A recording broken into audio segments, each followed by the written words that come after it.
मित्रों नमस्कार। आपका बहुत बहुत स्वागत है। मित्रों, दिल्ली में G20 कॉन्फ्रेंस शुरू हो गई है। दुनिया भर के शक्तिशाली राष्ट्राध्यक्ष दिल्ली पहुंच गए हैं।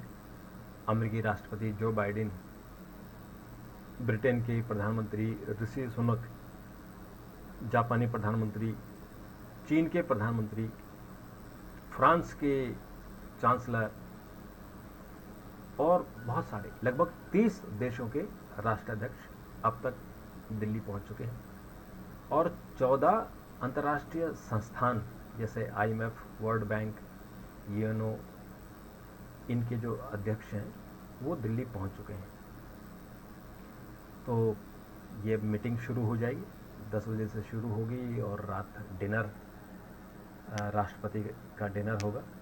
राष्ट्रपति ने सबको डिनर दिया है और इसमें बहुत सारी बातों पर चर्चा होगी, जैसे one earth, one family, one future, जो प्रधानमंत्री ने नारा दिया था, इस पर सेशन है, पूरे के पूरे सेशन।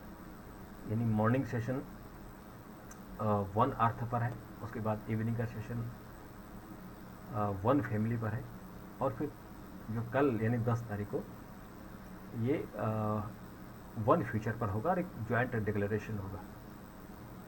इसमें खास बात है कि चीन और रूस का जो रवैया है, तो रूस का यूक्रेन के प्रति आक्रमण करना और उसके बाद चीन का दक्षिण चीन सागर में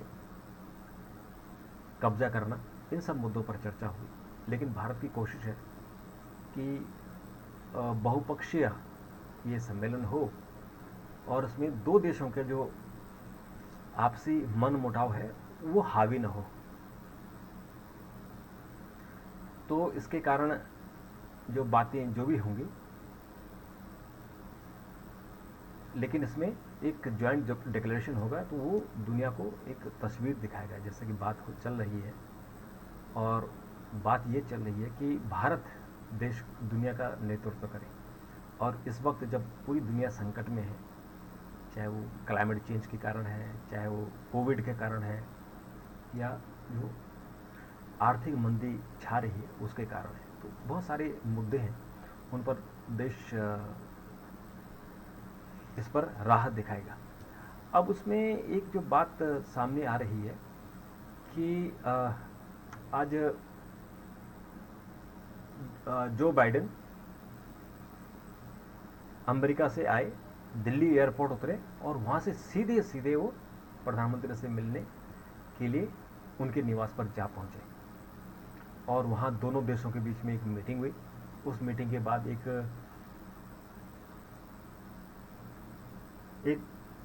ज्वाइंट एक स्टेटमेंट इशू हुआ, और उस स्टेटमेंट के बाद फिर जो बाइडेन मौरा शेरेटन होटल में चले गए। और जो ये जो आज ज्वाइंट डिक्लेरेशन, ज्वाइंट स्टेटमेंट हुआ है, उसमें क्या है, ये तो दोनों देशों के बीच में दोस्ती, दोनों देशों के बीच में आर्थिक और व्यापारिक नज़दीकी बढ़ाना, और रक्षा के सौदों पर खासकर, क्योंकि सभी देशों की नज़र है कि भारत से रक्षा सौदे किए जाए, क्योंकि भारत बहुत बड़ा उपभोक्ता है। तो इसलिए सब, चाहे जो भी देश आता है, चाहे रूस आए, चाहे अमेरिका आए, चाहे फ्रांस आए, इंग्लैंड आए, सबका फोकस रहता है कि भारत से रक्षा मामलों में डील की जानी चाहिए। और चूँकि भारत को रूस से एंटी मिसाइल सिस्टम मिल रहा है, उसको S-400 बोलते हैं, तो अमेरिका भी कहता है कि हमसे भी लो। तो अमेरिका से बोइंग हम खरीद ही रहे हैं, उसके अलावा हम लोग जो हेलीकॉप्टर है चिनूक, वो हम US से खरीद रहे हैं। और कुछ और मुद्दों पर चीन से बात हो रही, जो सैनिक अस्त्र हैं उनको लेकर, तो वो फाइनल बात होगी। और उन फाइनल बातों के बाद कल जब G20 की कॉन्फ्रेंस शुरू होगी, तो वहाँ भी इन दोनों नेताओं के बीच में बायलैटरल होगी। तो प्रधानमंत्री नरेंद्र मोदी और जो 15 राष्ट्राध्यक्ष हैं उनके बीच में द्विपक्षीय बातचीत होनी है। तो कॉन्फ्रेंस तो सुबह 10 बजे से शुरू हो जाएगी। उसके बाद जब कॉन्फ्रेंस शुरू होगी तो उसके बाद साइड रूम में अलग अलग देशों के लोग अलग अलग मीटिंगें चलती रहेंगी, वहाँ कॉन्फ्रेंस होती रहेगी, बायलेटरल कॉन्फ्रेंस होंगी। तो प्रधानमंत्री 15 राष्ट्राध्यक्षों से अलग अलग बात करेंगे। अभी भी आज शाम को जब प्रधानमंत्री जब विदेशी मेहमान भारत पहुंचने शुरू हुए तो प्रधानमंत्री ने जो बांग्लादेश की प्रधानमंत्री हैं शेख हसीना, उनसे मुलाकात की। फिर मॉरिशस के जो प्रधानमंत्री हैं जगन्नाथ, उनसे मुलाकात की। और उसके बाद फिर जो बाइडेन आए। कल उनकी मुलाकात ऋषि सुनक से होनी है। और ऋषि सुनक जो है, चूँकि एक तो भारतीय हैं, ऊपर से हिंदू हैं, और जो उनकी शादी हुई है वो भारतीय जो हमारे उद्योगपति हैं नारायण मूर्ति जी और सुधा मूर्ति, उनकी बेटी है अक्षरा मूर्ति, उनसे शादी हुई है। तो ये जो उनका भारतीय संबंध है, उनका जो रिलेशन है भारत के साथ, यानी उनके पिताजी भारत में जन्म लिए थे, फिर वो दक्षिण अफ्रीका चले गए थे, फिर वहाँ से इंग्लैंड गए। तो ऋषि सुनक का जन्म भारत में नहीं हुआ, लेकिन उनकी जड़ें भारत में हैं, और शादी उनकी भारतीय लड़की से करने के कारण वो जो जड़ें थी उनकी और मजबूत हो गई। तो उन्होंने कहा कि मैं दामाद के रूप में भारत में पहली बार जा रहा हूँ, तो उन्होंने बड़ी खुशी जाहिर की।